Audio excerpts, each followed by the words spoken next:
Well, the championship meet at Gulfstream Park is almost upon us, Thanksgiving Day, in fact. So we are recording this 1 week out.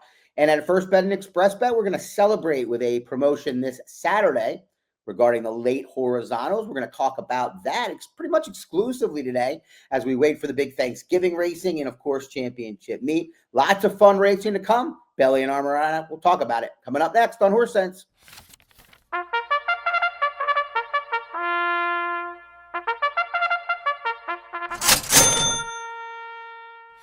Welcome back to another episode of Horse Sense. As always, I'm Bailey Armour, joined alongside the probably Northeast #1 Wegmans enthusiast that I just found out, Scott Shapiro, taking a look at some of these Gulfstream races this week. As Scott so kindly mentioned in the intro, the cold intro there, we've got a $5,000 hit and split on the Gulfstream card this Saturday, just before all of the Thanksgiving action kind of kicks off. So that's going to be $2,500 on each pool on the late pick 4 and the late pick 5.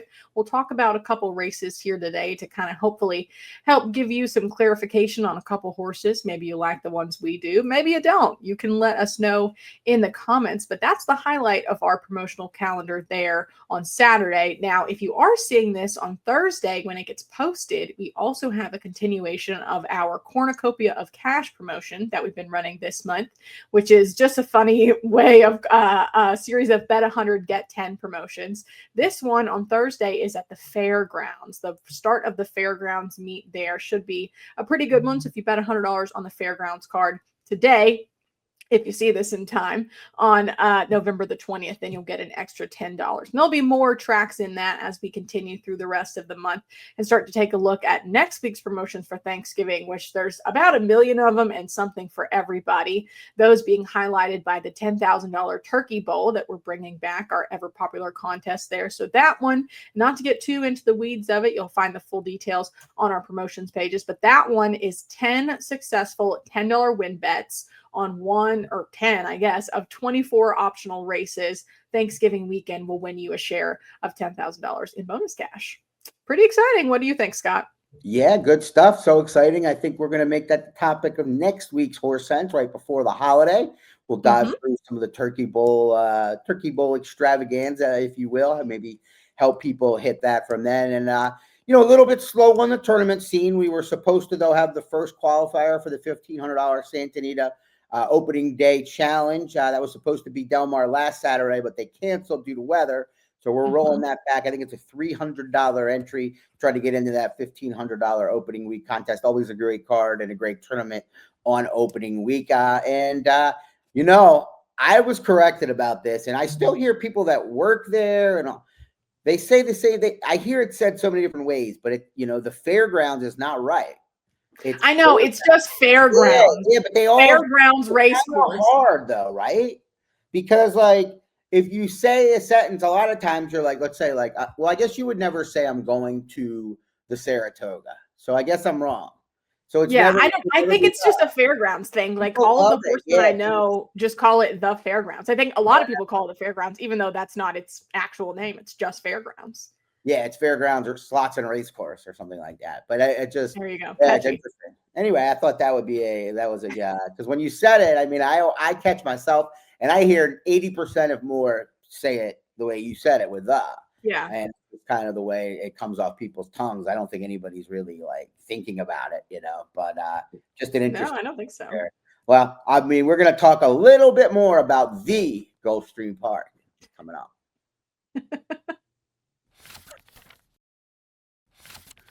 All right, Bailey, as we mentioned, both of us actually thus far in the short time you've been with us, the Gulfstream Park hit it and split it. Lots of different places to opt to play the races. Both, not really an option. You're going to play a First Bet and Xpressbet, but I meant this weekend in terms of venues. But, we're giving you a good reason to play Gulfstream Park. $5,000 up for grabs. $2,500 will begin in race 7, basically, because that's when the pick 5 starts. And then $2,500 more with the late pick 4. So you can plan to play it either way. I'm going to play both probably, maybe leverage different types of opinions, try to scoop a little my share of the 5,000. And we'll talk a little bit about what Bailey and, might do and a little more about what I'll do. But Bailey, instead of just starting from, go race by race, I figured let's get your top opinion in here and go from there. So, what race kind of stood out to you, or what horse, or take it however you want to.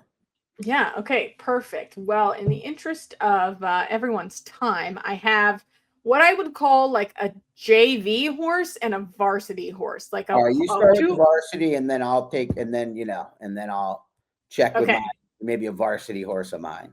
no, that's perfect because this is the horse that I also wanted your opinion on because there's a lot that stands out to me on paper, but of course we have your wealth of knowledge, so why not use it, right? Okay, so this is a horse in the 10th race, which is a synthetic race. Now, personally, I don't bet a ton of synthetic races. I frankly, I just don't know a ton about them, but I do know that I like the turf to synthetic angle, which is what comes into play for me here. So I want to talk about the number 2, Nakanara. This is a homebred for Reed and Sarah Nagel.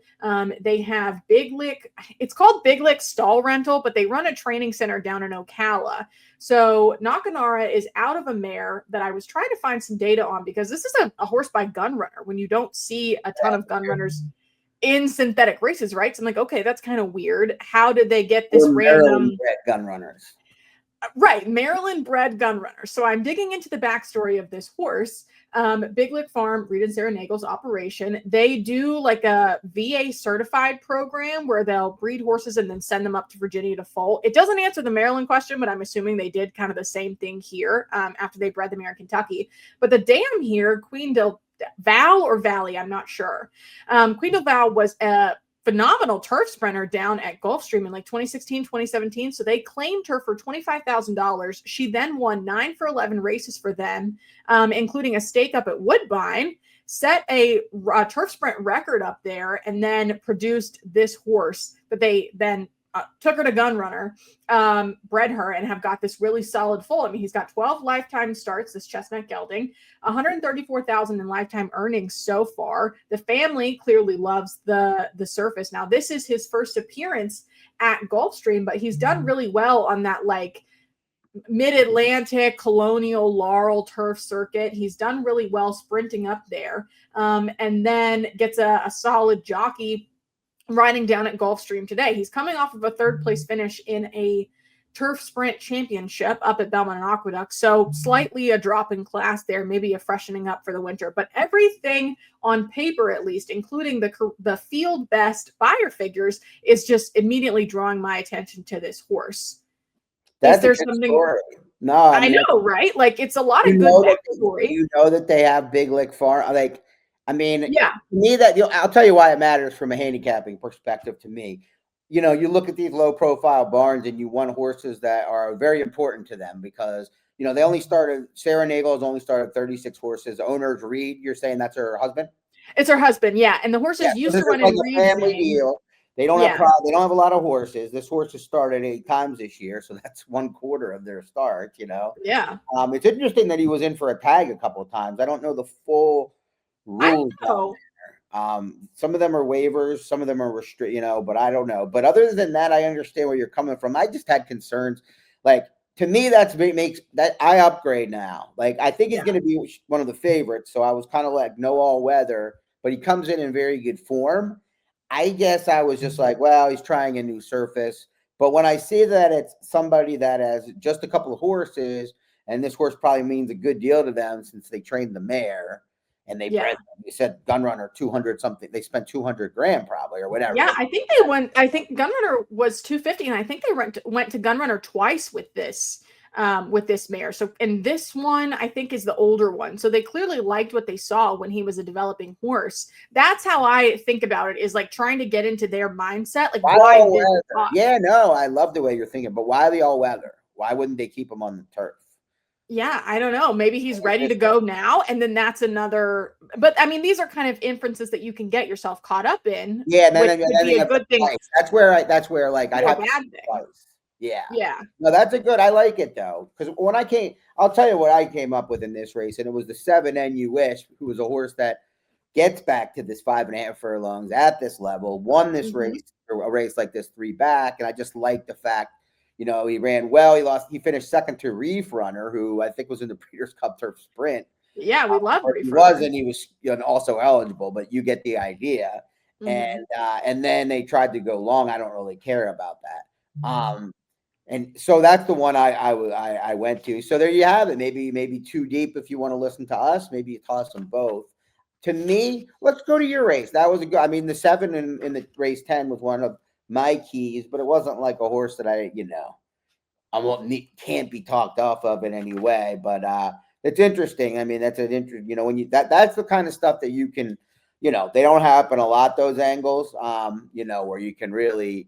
But more so in these nuts and bolts card, you can use them than on the big days. And those are angles that I've had to try to find and work through for 25 years, 30 years, because I, more than you are grinding these everyday cards. But what was your JV junior varsity?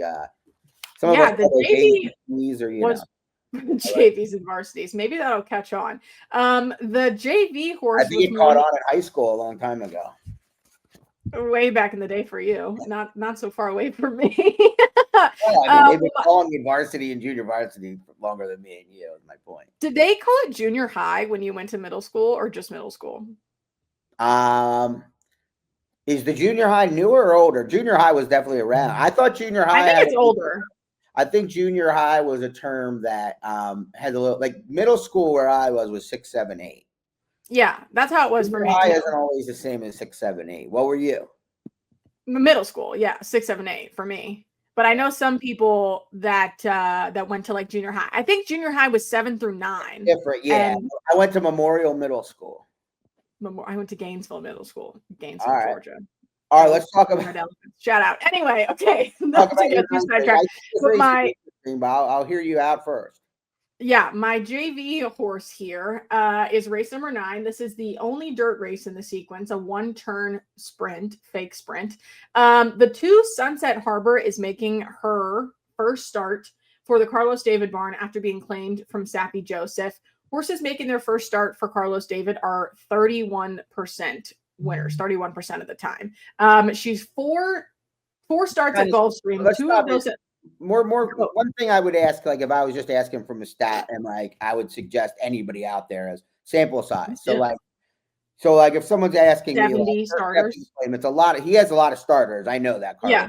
So it's meaningful. But I think it's good, I'm just more talking to people out there than you. No, that is a good point, though. Yeah, you want to make sure if you're going to use these stats to wager on horses that there's at least a meaningful sample, or sometimes you can use it against the public, right? So I just wanted to maybe differentiate because I see a huge sample size here. He's very good off the claim. I think I like to look for anything more than like 35 starts, maybe. I don't know. Well, I don't think anything under 20 I would consider to be a small sample size, but like 70 is healthy enough to kind of pull your eye to it because it obviously did for me. And then we know that she likes Gulfstream because she's 2-1 for 4 starts here. So I don't know what the price will be. Oh, and then the other thing that I like about this filly as well is that Rajiv Mehra rides her again with this claim into the Carlos David barn, and that's who she Mirage. Yeah, oh my God. I'm so sorry. He was on TV for a little. I wouldn't know how to. Mr. Mirage, if you're watching this on Twitter, he's got a good following. He was on New York. He was on. I do follow him. It's like when you see words in books only wraitten, and then you hear someone say it, and you're like, "Wait, that's how that's said." I wouldn't know how to say it if I haven't heard it a million times.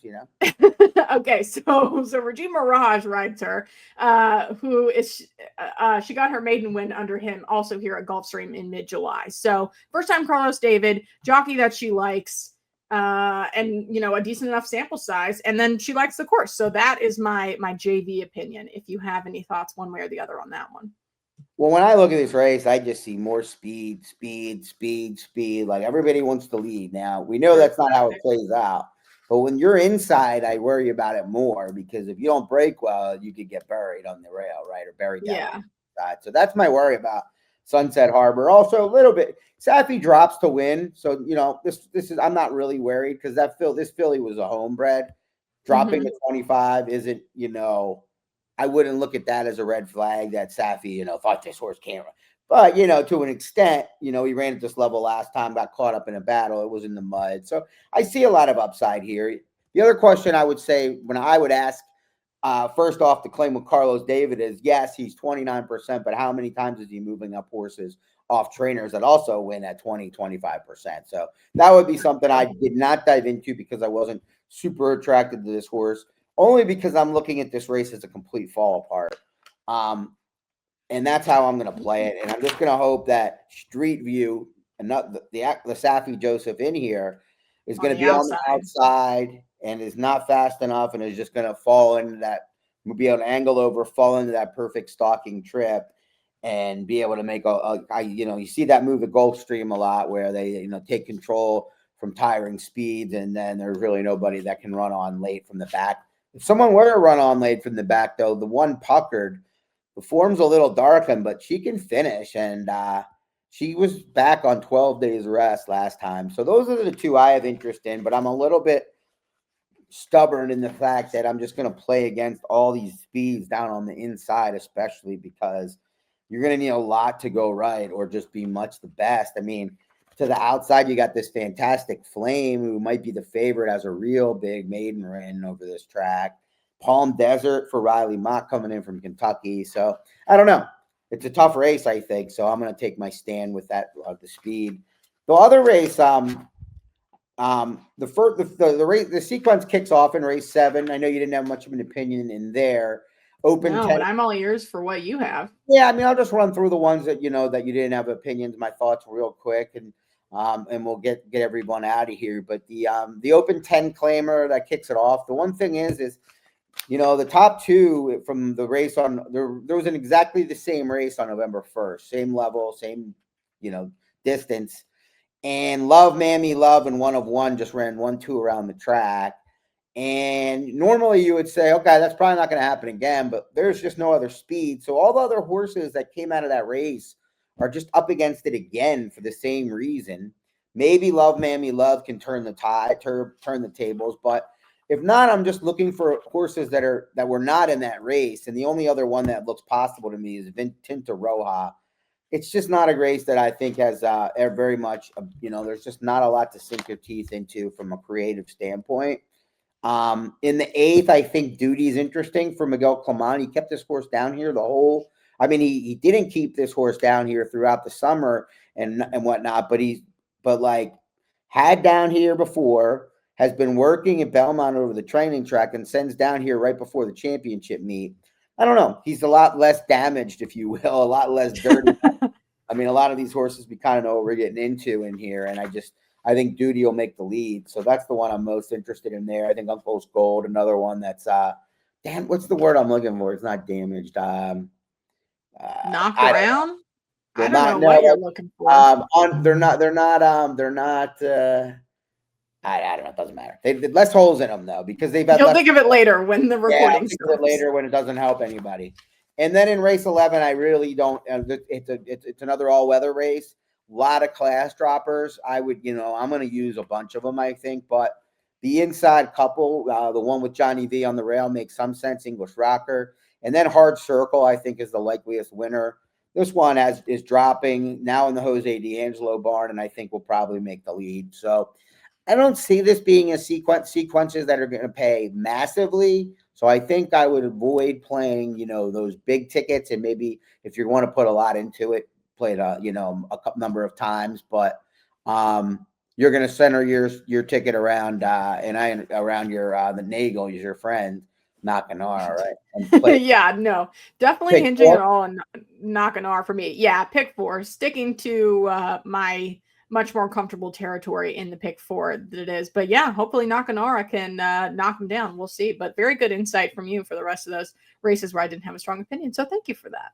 No problem. Looking forward to seeing Knockanara run now. Those horses are cool stories if you're indeed telling the truth. As always, thank you so much for watching another episode of Horse Sense. This week, covering that $5,000 hit and split on the late pick 4 and late pick 5 at Gulfstream. If you've got any horses in there, especially in those races that I didn't love to open and close the sequence, please drop them in the comments. I am all ears, and hopefully you got some good insight from Scott and myself today. Make sure that you're looking out for those Thanksgiving week promotions that we've got coming up. Like I mentioned, the $10,000 Turkey Bowl, and then we'll also have some hit and splits every day on a variety of tracks to cover. Just get really excited about those as well. So make sure you're opting into everything that you see on the Xpressbet and FirstBet promo pages, and we'll see you next week for a special Thanksgiving edition of Horse Sense.